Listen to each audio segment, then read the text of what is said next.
Kamala Harris paid Oprah Winfrey's Harpo Productions $1 million during her presidential campaign, but the TV icon denied pocketing part of that money. Following the vice president's loss against Donald Trump, the Washington Examiner reported that Harris paid more than $15 million, according to federal filings, on event production.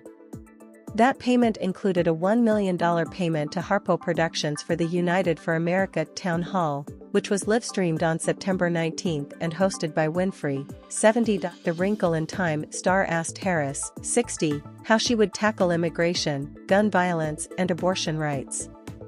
This is the moment for people who are tired of all of the bickering and all of the name-calling, people who are exhausted by the craziness and the made-up stories and the conspiracies, Winfrey told the audience at the end of the event. You know that we can do better and that we deserve better. You know this. I know you know this, we're better than this. Several stars attended the virtual town hall, including Chris Rock, Ben Stiller, Julia Roberts, Meryl Streep, and Tracee Ellis Ross. Winfrey denied that she was paid part of that money to endorse Kamala Harris during the 2024 presidential election on Monday night. I was not paid a dime.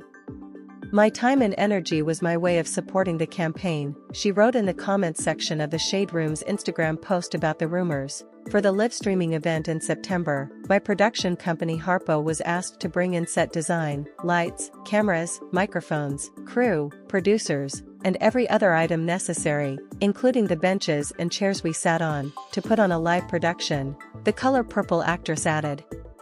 I did not take any personal fee. However, the people who worked on that production needed to be paid. And were. End of story.